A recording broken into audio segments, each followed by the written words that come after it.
You see, I used to do this solo. You know, I could fly solo, but now I've got a producer. I've forgotten how to do it. I've been doing it all wrong. Anyway, we are going out now successfully, and I ought to apologise to my wonderful guest, who is ex-Fundy Stacey. Hello, Stacey. How the devil are you? Hi, I'm good. How are you? Yeah, I'm fine. Somewhat flustered. That's okay. I forgot how to do it, basically. That's all right. Don't worry. So you're in British Columbia. I am. This is a part of the world where I've got one or two friends and contacts that I've made, and it's interesting in that being part of Canada, the culture is fairly different from America. It's very different. Yes. Very different. Yeah, I wasn't going to go so far as very, but yeah, I can believe it. I can believe it because my Canadian friends, well, one thing I've realized they don't like is being mistaken for Americans. And of course, over here in Europe, our uneducated ears can mistake your voices for being American, and Canadians tend to find that a bit offensive. Fair enough. But yeah, the culture is, I mean, even though we are not far from them, like we share a border, you can definitely tell the difference when you go to the States. And we live very close to the American border. So do you? Oh, right. Yeah. And so going down to the States just for getting gas or just going down shopping like for an hour or two is not like I grew up doing that. So, but as soon as you go across, you're like, oh yeah, we're not in Canada. Yes, it's very different. But I mean, it's nice. But I love being Canadian. So yeah. That end of Canada is more British than around Montreal and Quebec, which is quite French. Yeah. Especially it sounds as though you're not very far away from my Pastafarian friend. Dread Pirate. You may run into him because he comes on my shows quite a lot. I do. Global Atheist News has just gone out, but tomorrow I do Global Atheist News Review, and I have a panel of people, including Dread Pirate. Okay. To express their views on the news, and it's rather fun. Oh, I'll have to check that out. Yeah, it goes out. Well, he actually live streams it, but so it goes out at about an hour and a half before this time. Okay. But tomorrow. Right. Okay. So 11 for me. But I tend to record it so that we can play with it. Chop out anything that needs to be chopped out and put a front and a back on it, to make it look a bit more professional. Okay. Anyway, if you watch it tomorrow, an hour and a half earlier than now, you'll see Dread taking part in Global Atheist News Review. Excuse me. Anyway, this is not supposed to be about me and my silly channel. That's okay. It's nice to find new channels. This is supposed to be about you and your interesting journey, because you style yourself ex-Fundy. So at one stage, you were at the fundamental end of the religious spectrum. Yes. And in your case, it's Christianity, isn't it? Yes. Yes. Yeah. But being ex means that you've gone all the way through the spectrum and popped out at the side, at the bottom. I don't know where you popped out, but don't know 180. You're now completely. You've gone through moderate and all the other stages, and you're completely in. Would you call yourself an atheist now? I would, yeah. Yeah, I would. Because a lot of us have difficulty with that word because of the way it's been colored. Particularly the American Christians have labeled Mhm. atheists as some sort of near Hitler.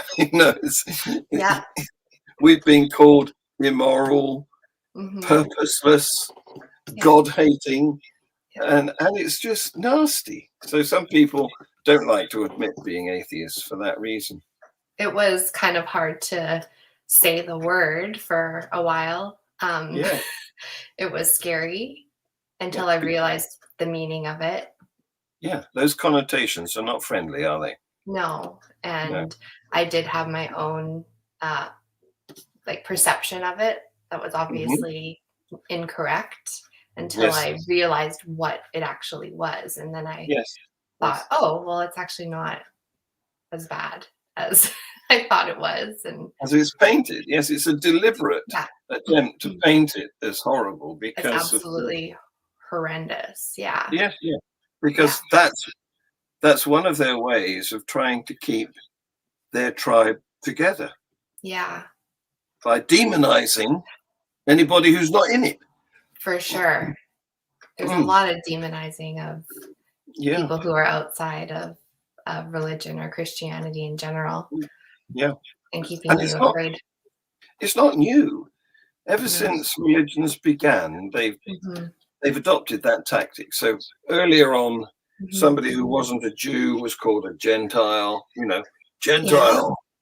And somebody yeah. who wasn't a Muslim was called an infidel, Oh, infidel. okay. Yeah, Yeah. yeah. So it goes right back. The us Um, versus them. exactly. Yeah, Yeah, that's right. Mm, yeah.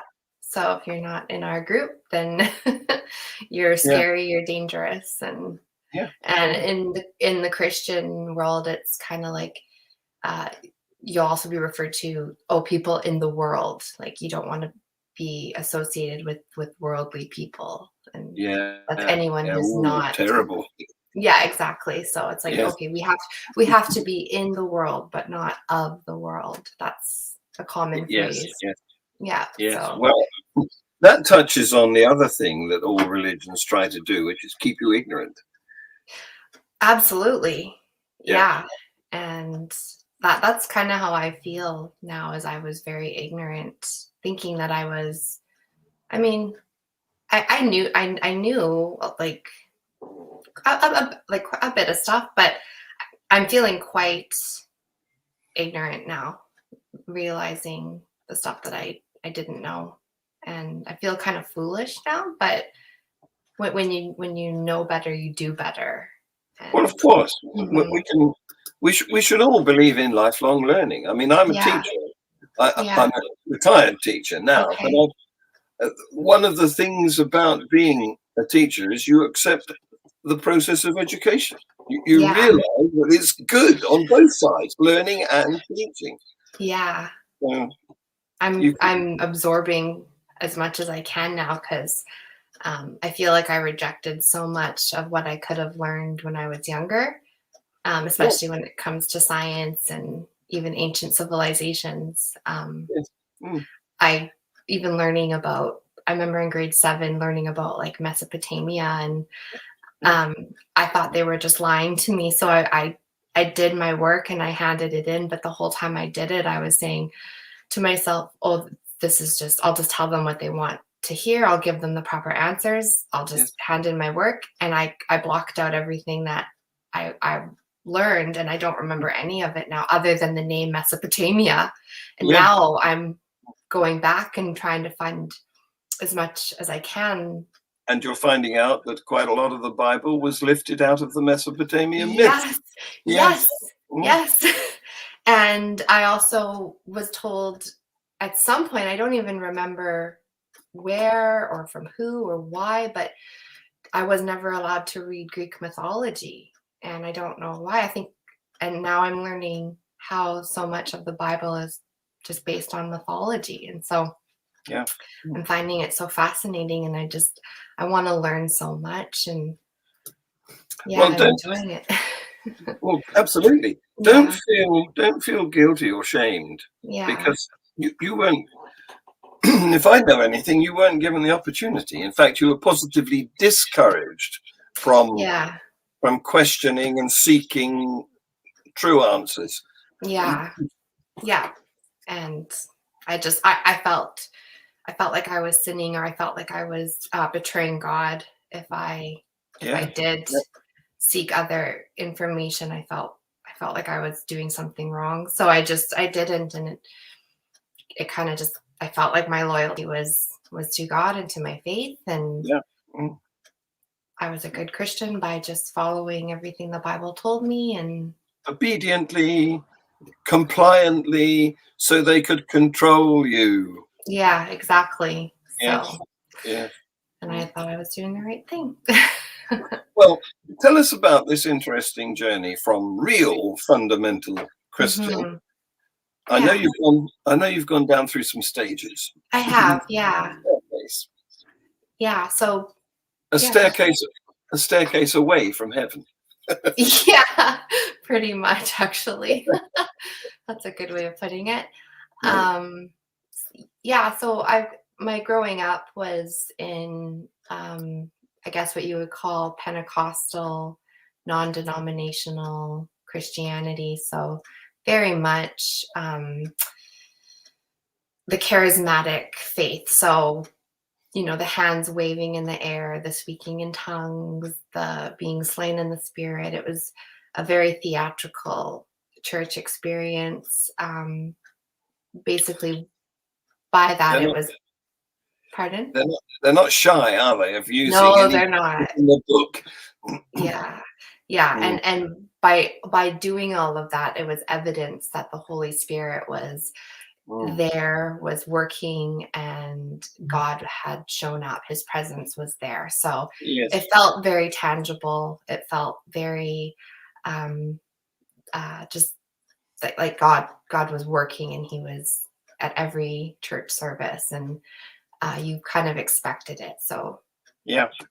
every I've time. heard Mhm. I've heard speaking in tongues Mhm. mockingly described as bought a Toyota, should have bought a Honda. Yes. That's very, very common. Yeah. Should have bought a Honda. I think I bought a Kia, should have bought a Honda. Yeah. Yeah. So that was basically what I grew up in, and I spoke in tongues. And the funny thing is, I could do it now, and I don't believe in any of it anymore. But I could speak in tongues, and I'm not going to because it's That's kind okay. of embarrassing. You don't have to. No, We're not but going to put you on that spot. yeah. So yeah, What age were you? What age were you when you stepped away from that particular from that from the particular, charismatic Pentecostal end? well, I'm 38 now, and You didn't have to tell us that. well, I'll tell you, I'm 38 now, and I stepped away from it, from that particular genre, about 3 years ago. I All right. realized the charismatic Christianity was not real. So I came to that realization through a documentary that exposed the charlatans of charismatic Christianity. It was a Christian documentary, Yeah. and it was very eye-opening to me. So this is interesting. So it was a Christian documentary Hmm. in which they exposed some of their own brethren. Yeah, but they wouldn't consider them That's not true, charismatics. right. Yeah, they would not consider them Yes, true Christians. So yes. Of course, we have an expression here which is "not true Scotsman." yes, Yes. yeah, exactly. So This was because he put water in his whiskey, of course. yeah, yeah. So after watching that, I thought, okay, well, definitely Christianity is still real. I just have the wrong theology and the wrong doctrine and the wrong version. I need to find the right theology, because Oh, it never even occurred to me that maybe this is all wrong in general. Maybe this is all fake. Right away, it didn't occur to me. And so that documentary had a very heavy Reformed influence. And so from watching it, I started following a lot of the Reformed teachers that they had in it. And so the funny thing is, Reformed theology and Calvinism is probably the most true to the Bible. Yes. Well, the most fundamental end isn't it? I mean, they really believe it's literally the word of God, and they are trying to obey it completely. Yes, and that's definitely like what I always believed. I never questioned the authority of the Bible at all. I never questioned it being the word of God. But so I just thought, well, I have to find whatever is the truest to like what the closest function. Yes, I want to track back to that documentary that you mentioned, because and go even further back in our conversation, because what's come up is they really don't like people who aren't properly in their tribe, not true Christians. And it reminds me of a conversation I had with my one-time father-in-law. Okay. Who he was expressing outrage at some fake priest or pastor who was milking his sheep, fleecing. You milk cows, fleecing his sheep. Of course you can milk sheep, can't you? There's sheep cheese as well. So there is. You're not wrong. I'm mixing my metaphors here or something. Anyway, he was complaining about these fake pastors, as he saw them. And I said to him, how do you tell a fake pastor from a real one? Right. And he was a bit stumped. Yeah. There is no way. Yeah. No, there really isn't, because I mean, they really do. Both of them proclaim the same gospel, like as far as Jesus coming to earth. Jesus, his mission was the same, to die on the cross for our sins. Like, it's all the same gospel, but with the charismatic, they kind of add on a few extra things. But according to Reform, then, well, you shouldn't add on those extra extra things. And so it's strange how there's a sort of a fashion element here. It swings from being theatrical, lots of dressing up, smoke and scent and all that sort of stuff, involvement, engagement, to being extremely austere and not liking any of that at all. Oh no, we don't do dancing. No.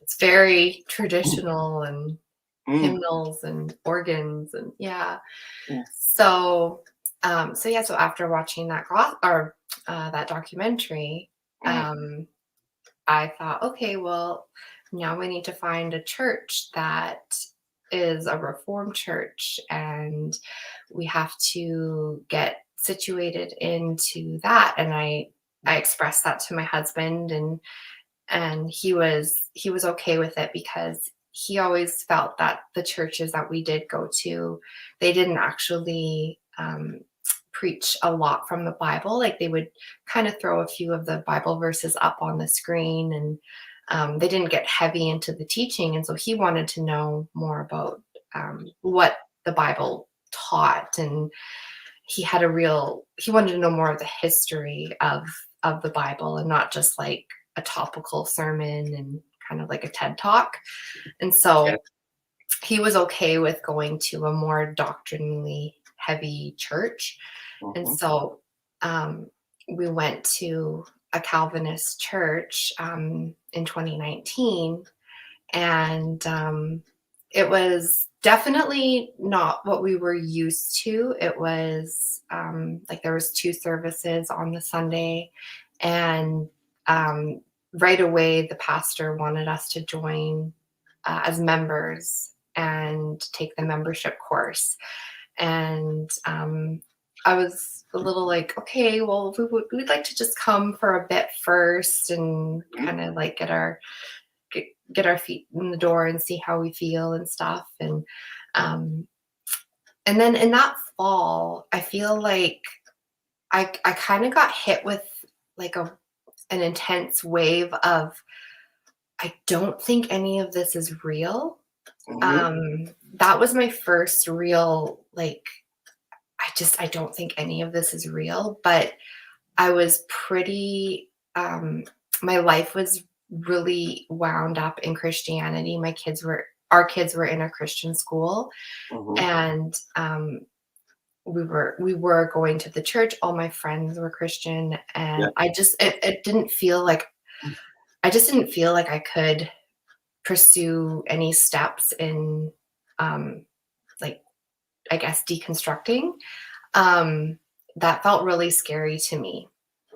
Well, And yeah, yeah. You tell us a similar story to what I've heard many times, yeah, because they do try once they've sort of got their claws into you, they do try and wrap their net around you completely. That's why when you first arrived, you were invited to become a member right it away. was it was literally the first service. Yes.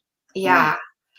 But And what I'm interested in is, were you doing this doubting independently? Were you doing it because you just described a community that you were mhm, in that was all mhm, heavily Christian, yeah.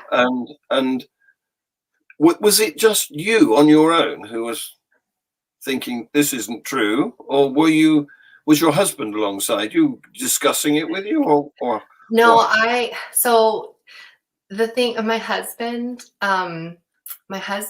was how do I describe? I was more of the strong, faithful Christian. Uh-huh. He wanted to have a faith. He had a hard time always believing, but he wanted to believe. Yeah. He he has a very like science-based mind. Um, he could never really fully accept the idea that there was a God, but he really liked the romantic idea of there being one. He liked the idea of maybe one day going to heaven, but his intellectual um, mind just couldn't wrap it around. Like he loved the the comfort of prayer and for our kids and yeah, it was just like oh, that's a really great, yeah, hopeful and comfort, right? Is that your This is my daughter's is that what she has? cuddly pig. Yeah. So I was the one who was very no, we have to do this. It was important to me. And Yeah. because it was important to me and he loved me, Yes. he was like, okay, sure, we'll go to church, we'll raise our kids in this. Yes. Yes. Yeah. Um so he just kind of like went along, and when I said he was okay with going to this church because they preached more of the Bible, he wanted to know more about like Yeah. how was the Bible put together? How did we get Mhm. these 66 from? He had more of like what is the history? Not like he wanted to know all the doctrines. He wanted to know the gaps, like where like Jesus was in the temple when he was a child, but then we don't hear about him again until he was 30. Like, where's all that missing section? Like he had more of those types of questions. That is the actual God of the gaps. Yes, exactly. Exactly. So he would 20, sometimes a 20-year gap. it's a huge gap. Yeah. Yes. Yeah. And so he was okay with going because he's like, okay, well, they actually read a lot of scripture and there's a lot of teaching. But yeah, so I didn't actually tell him any of my doubts because uh I thought if I told him Yeah. he might well Well, in a couple situation like that, it it could be an unraveling of the relationship, revealing your loss of faith. Yeah. You never know. You can't lift off the top of his head and look inside and see Yeah. What's he whether gonna he's at the say? same stage as you or not. So Yeah. it could be the start of a rift, the Yeah. cleaving of the Red Sea between you. Right. Or like, will he just be like, "Oh, okay, that's fine," and then like I wasn't sure, would he encourage me Mhm. in the doubts, or would he encourage me in like sticking to my faith? I didn't know, and I was like, oh, I don't want to tell him, because what if he encourages me to just like Yeah, yeah. to just explore new ideas, and I just didn't know, so I didn't say No, anything. I no. didn't want him to see. I can tell you another story of somebody else in a similar situation. This Hmm. is an Australian friend of mine who I interviewed 2 or 3 years ago, Right. who was training to be a pastor. He got to the final exams, because they Hmm. do two exams. They do a Bachelor of Ministry and Bachelor of Theology. Okay. And and as he came up to that, and he'd met his wife in the church, and they Hmm. were raising their children in the church. He was in the choir and doing a bit of preaching and everything, because he was at Hmm. seminary, in Australia. Right. Yeah. And it came to just before the final exams, he thought, I better read the Bible. Yeah. Guess what? Yeah. Guess what? It turned him away from the whole thing. And then, of course, he had to go home Hmm. and tell his wife, who he'd met in the church, they were raising their Right. children in the church, and he was the sort of assistant pastor in the church, Yeah. had to work out how to tell her, because she was supporting him through this journey. Right. He didn't know how engaged she was with Christianity. You Yeah. can't you can't look inside, can you? No. So they they opened a bottle of wine. That sounds like me and Brian. Yeah. And during the course of consuming this bottle of wine, they revealed to each other that they both thought it was nonsense. Oh my gosh. How lucky was that? Yeah. That sounds a lot like Mm. just when I eventually did tell Brian. Yeah, Yeah. yeah. There was wine. Yes. Oh, thank heavens for wine. I know. It was wine. Yeah. Yeah.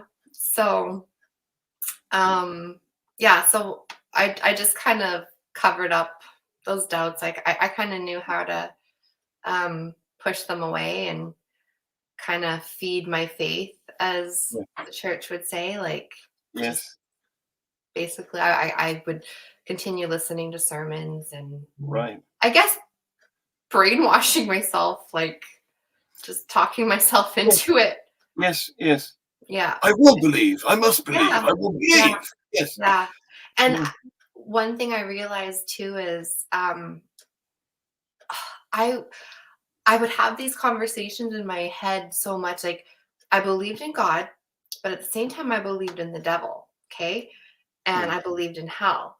And there were times where I actually believed more in the devil. Like, I believed Yes. more. And I thought, well, if I believe more in the devil, like, then I have to believe in God. And I was Oh, more afraid of going to hell. So I'm like, well, if I believe more in the devil, ah, then there yes. has to be a God. So I can't Yes. leave this. So that Yes. would be how it would kind of like Yeah. turn me back and just be like, nope, you can't go, because there's a devil.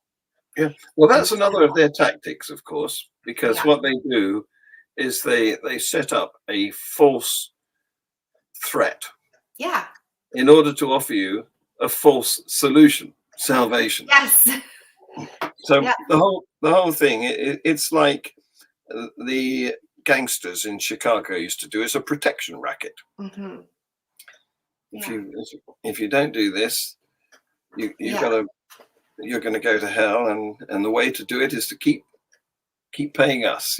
yeah, yeah, exactly. So Mm. that's sort of how I would come back around and be like, no, there's a hell. So I'm in. Like, I'm not gonna risk it.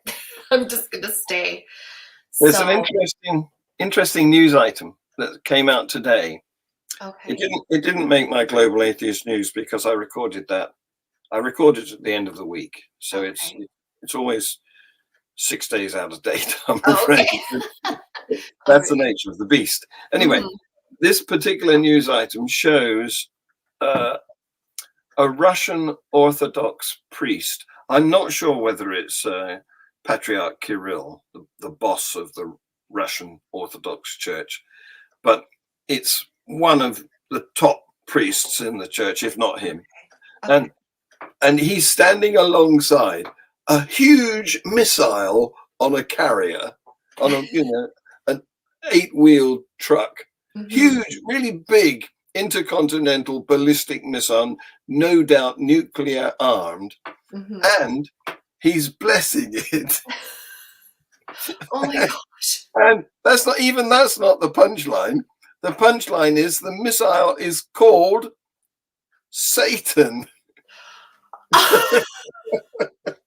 Oh my gosh.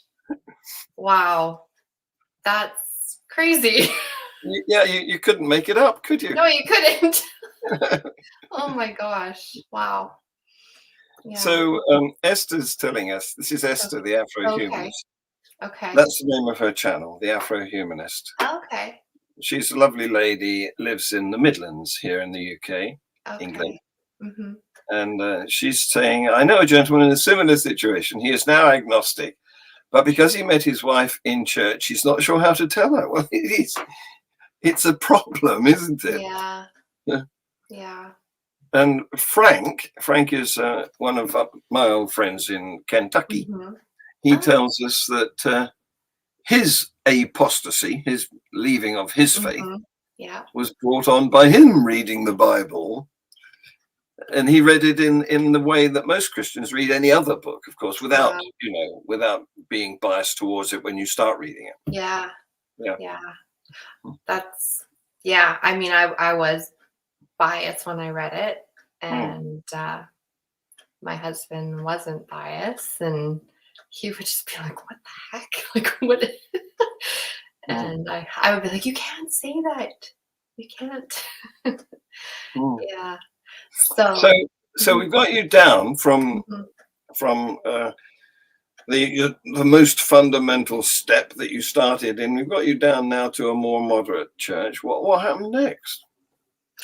Um, well, I feel like this church actually was even more intense because, um, like we joined it, and I've never actually joined a church, and they take it very, very, very seriously.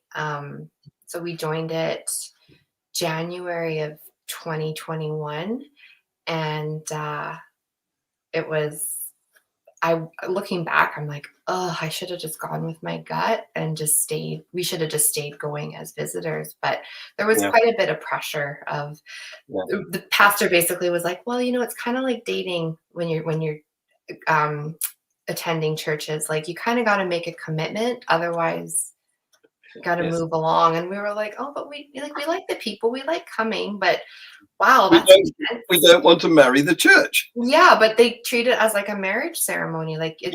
it's Yeah. like a covenant to them. And Yeah. we're like, okay. And so we joined, Mm, and so we but then so we joined in January of last year, and then in August of last year we ended up moving 4 hours away. So 4 or 5 hours away. And it was when we moved away, and we moved to a new town, like a small town, and mm. we didn't join a church right away, even though we were feeling like the pastor was checking in on us and like, have you joined a church? Have you found a church? And it was like, no, we haven't. We're trying, but we How haven't. how how did that happen? Did they come knocking on your door or No, something? he just called and like, have you found a church? Have you found a church? And we had So tried a few, but new person in town, new telephone number, and he cold called you. no, the pastor from the church that we had. So Ah, yeah, right. he So he because he you, your wanted. your contacts were handed on. Yeah, yeah. And so uh but we weren't like, at this point, I was kind of like liking the fact that we weren't being expected to be at church every week. And I was feeling kind of like just a little bit of like clarity for Mhm, like moving mhm, away. And mhm, our kids weren't in the Christian school anymore. And we didn't know anybody here. And it was mhm. kind of like, it was weird. It was like I was able to kind of think. Yeah, yeah, yeah. And I started exploring different podcasts, even more Mhm, liberal podcasts, which mhm. felt very off limits before. Oh, naughty girl. Yeah. um, I've always kind of had like fascinations with different religions and different cults, and um, yeah, so I started listening just to more of those types of podcasts and kind of seeing like just the connections in just religion and cults and just all kinds of different things. And it kind of got me, your algorithm starts to change on YouTube, and different videos were popping up. And Yes, I would even just start seeing things on creationism and evolution. And yes, yes, yes. I was a born and bred creationist. And Ooh. Is that old Earth or young Earth? oh, a young earth. Yeah. Really? Yeah, Oh, even though here's the thing, even though, like, I believed in dinosaurs, and I yes. I don't know, I couldn't explain that, like. Well, they get round it by saying that a day back then was actually several million years. Yeah, exactly. So it was always like, I believe in dinosaurs. My husband and I went to New York, we went to, like, the Museum of Natural History, and I saw them, and I was like, Yeah, "This is yeah, amazing." So it's like I yeah. was like, "I don't know, I can't explain it, I don't know." Mm. So I didn't And deny it. you know who the director of that is, don't you? No. Neil deGrasse Tyson. Oh, okay. Okay, Mm. that's cool. I've seen him on YouTube, yeah. Yeah, I think I'm right. It's either the New York Museum of Natural History or the New York uh, Museum of Astronomy, Oh, okay. or I'm not sure, but he's Okay. there. Okay, Mm, that's cool. yeah, Yeah, so, like, there's just a lot of mental gymnastics that you yeah. have to do, and just Mm, things that I would be like, "Oh, it's just easier not to think about it. It's easier not to try to come up with answers." I'm like, "I don't know," but yeah. So anyways, I just started realizing, like, this just sounds so weird. Like, I would think that, but I just, like, throughout my life, there were things that I just thought, this just sounds weird. And if I were to tell it to someone who doesn't believe in it, it just sounds like the strangest thing. Like things like the rapture, and it's yes. just bizarre, and it would make me uncomfortable inside. Mm, Like even with my husband in earshot hearing some of it, I'd be like, what is he thinking? Like, does he think this is bizarre? And yes. he's so sweet. Like, he would just be like, "Mhm, mhm." But inside I'm thinking, oh my gosh, he must think this is the strangest stuff he's ever heard, right? But he's just such a kind, sweet man. Anyways, so it would make it would just make me uncomfortable, but I believed it, but I Mm, didn't. I don't know. It's hard to kind of put into words. I guess cognitive dissonance is mhm, the yeah, best way to yeah, describe how I was feeling a lot of the time. And yeah. um, now that I know what that is, I'm like, yeah, Mm, that's exactly what I was going yeah, through yeah. Mm. the last few years. And Trying to yeah, keep contradictory thoughts yeah, in one brain simultaneously. yes, Yes. exactly.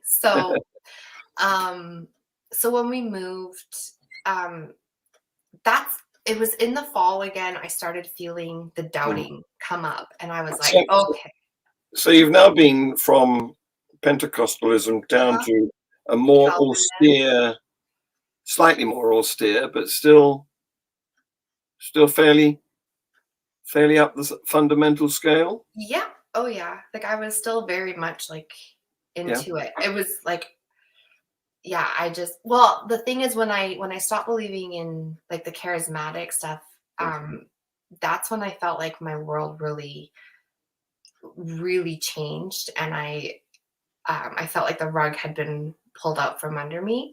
And I promised myself then that I would never not allow myself to ask questions and to find the answers. So that was a very earth-shattering time in my life, because I felt like my whole life I had been lied to about charismatic stuff, and just like speaking in tongues and thinking that was real. And that felt very, very just, I felt lied to. I felt duped. I felt stupid. So when I went to try to find a more correct theology and going to Calvinism, I just was like, I'm going to just always let myself ask questions, and I'm not going to like hold back. And so what I'm trying to say is, when I made the jump just in the last, well, I guess it's been about 6 months now, 6 or 8 months, realizing this is all fake, because I started feeling those doubts creep up again. And I was like, okay, I made myself that promise. I'm not gonna not allow myself to find these answers. And I'm gonna explore these doubts that I have, because the last time I found out that it was fake, and I was happy that I found out, even though it was very hard. I was happy that I found out. So this time, coming to the realization that, all of this is just baloney. It wasn't as earth shattering, because I felt like he's like making that staircase analogy. It was the next natural step, even though it does seem like a big one, but 3 years ago was a bigger, it was a bigger thing to me than this. This just felt like, well, of course, I've been trying to hold on to Christianity, and I've been just trying to make it work. And it hasn't really felt like it's been true, even though I've been just thinking I have to be a Christian. So this has been a very natural next step, and it feels like, okay, finally I've gotten all the answer. Well, I mean, there's still many answers, but I feel like I've gotten the answer to my life's biggest question, and I feel like I'm finally seeing the truth of what feels like the biggest lie in my life. Right. And so to me, it does, like, some people it takes them a few years. I guess in a way it has been a few years for me.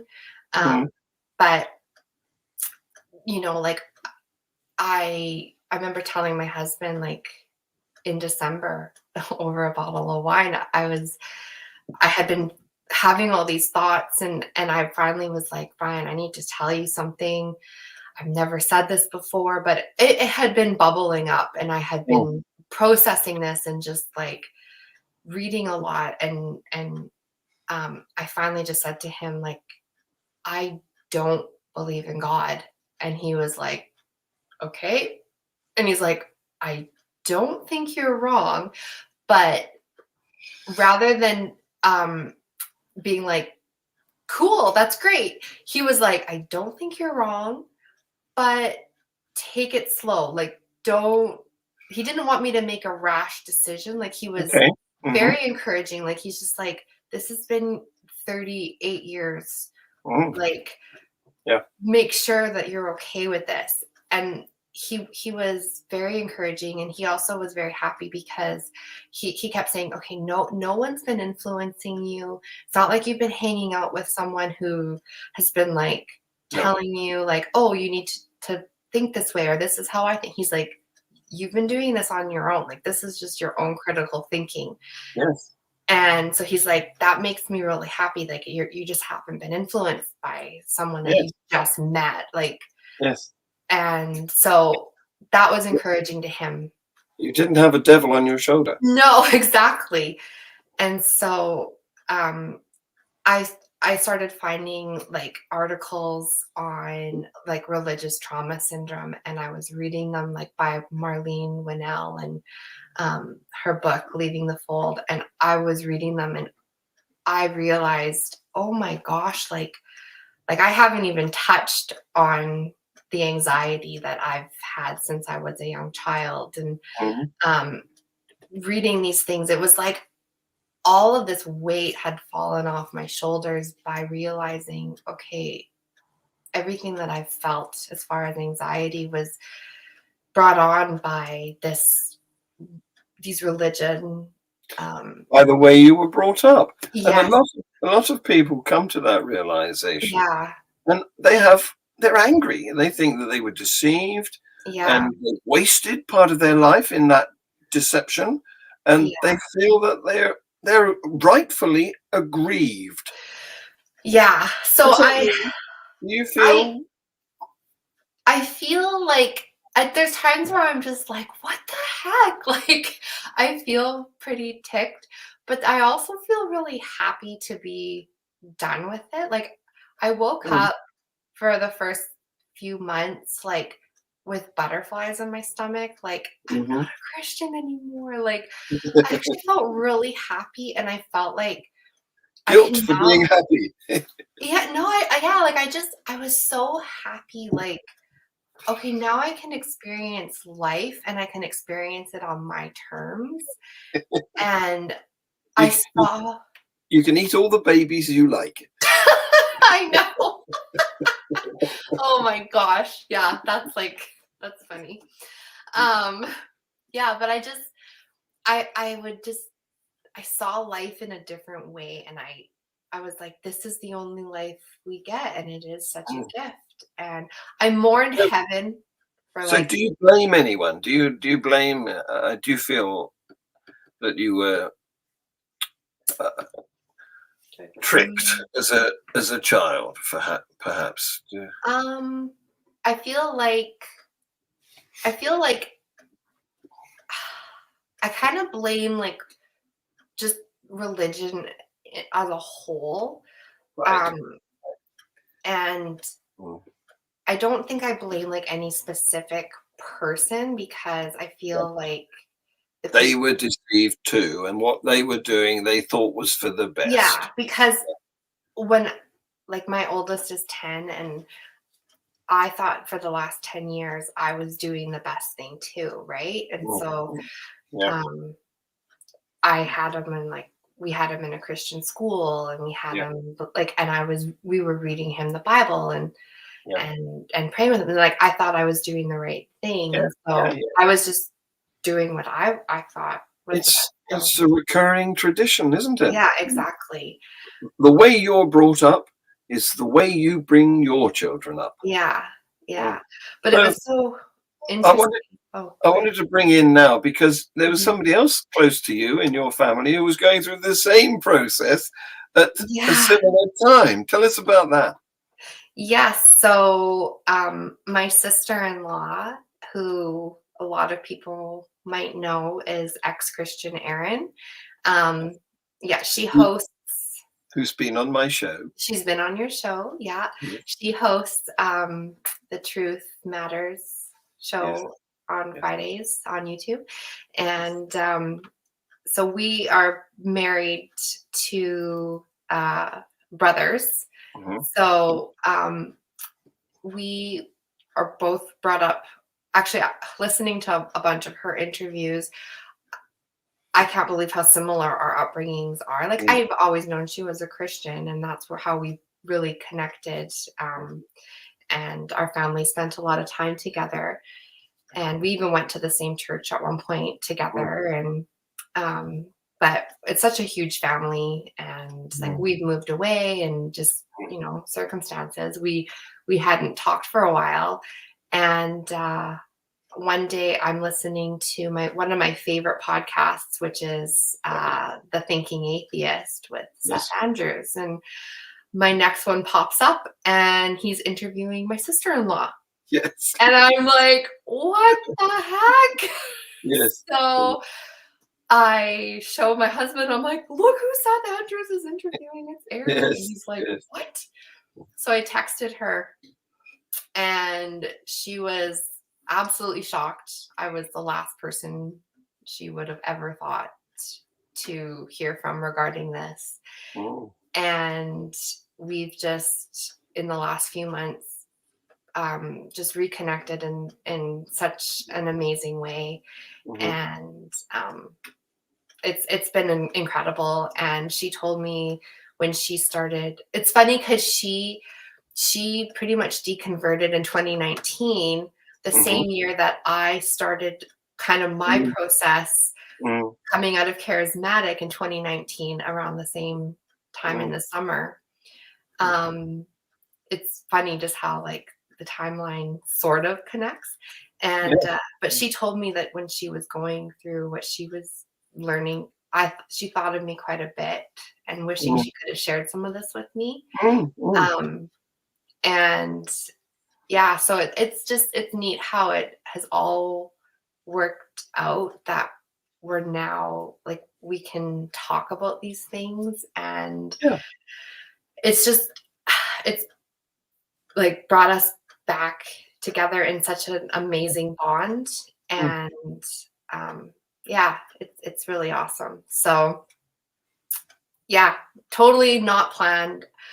If anyone would have told me that this is the kind of interview I would be doing and talking about this, I would not have believed you, because I was a lifer.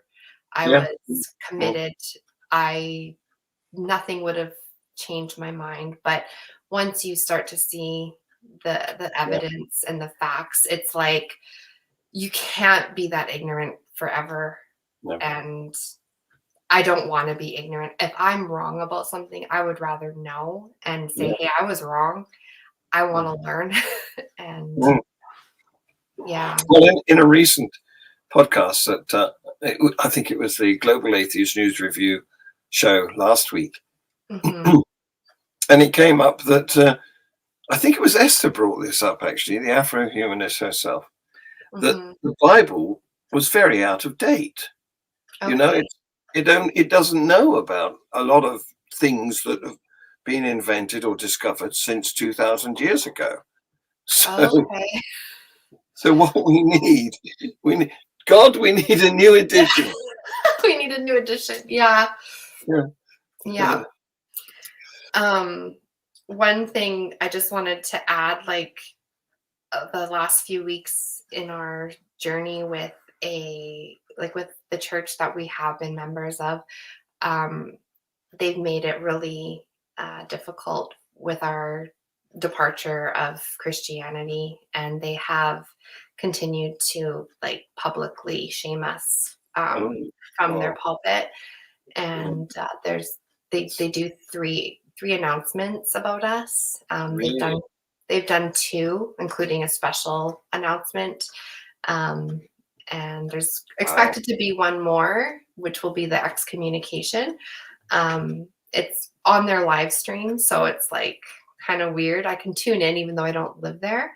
Yeah. Um, but it at one point 2 weeks ago they even referred to us as evil, Oh, and no one reaches out, which I don't really care, because oh, that's not going to change my mind. But they don't reach out, which is funny, because according to their theology, like we're headed to hell. yeah. And The Christian thing would be to help you yeah, rather than accuse you of, rather than shun you. It yeah, never seems, shunning doesn't seem very Christian to me. It never has. I mean, no, it's the opposite of what Jesus would have done, yeah, surely, isn't it? yeah, If you believe the New Testament and all his amazing, miraculous stuff. yeah. Hmm. So it's supposed to bring us back to repentance, but I'm thinking, no, why? Like, it's pretty much doing the opposite. Yeah. And Mm, yeah, ugh, it makes me feel gross. And mm, even mentioning our children's names, and mm. Yeah. yeah, so That that would it's not quite over. that would be hate speech. There are some countries where especially given the new general data protection regulation thing, where you're not supposed to reveal anyone's name or identity without their permission. Yeah. Shaming your children is really outrageous. Yeah, especially on a live stream to YouTube, I feel like that crosses some kind of line. So I haven't publicly even said the name of our church or any of the people that go, but yeah, it's just they've done the reverse. Yeah. So we've got one of our regular viewers here, Otangelo. You may have heard of Otangelo. He's a very interesting fellow who he thinks that he's got evidence for God. So and it's the world. Because the world exists, therefore God must have created it. And not only that, but it is the Christian God, not any other of the several thousand gods that have been recorded in history. But so he keeps coming on my show and asking this same question. Is he a theist, I'm guessing? He's very much a Christian theist. Okay. Yes. So he wants to know how you explain our existence without a creator. Well, I'm going to answer that for you, Stacey. I'm thinking the burden of proof is on him, not me. Right? Exactly. Our answer, Otangelo, is we don't explain it. We don't know. Nobody knows. It's only people like you who claim to know. Here's the truth. Watch this. So we just don't know. We just don't know. That's correct. Yeah. I'm okay with not knowing. Well, yeah, it's not wonderful not knowing. I'd rather know. But in the absence of any evidence, and given the difficulty of investigating the question, I've got to accept, if I'm honest, I've got to accept the unhappy truth that we don't know. Yeah. And if you wind the clock back 100 years, there was a lot more that we didn't know. Exactly. We've discovered a heck of a lot of stuff in the time since. Yeah. Absolutely. Well, believe it or not, Stacey, we've done an hour all but 1 minute. Oh wow. This has been fun. Yeah, I've enjoyed it too. Yeah. All my guests say that they've had a good time and that they would come back. So I hope you're in that. I hope you're in that list too. I would, and I appreciate it. Great.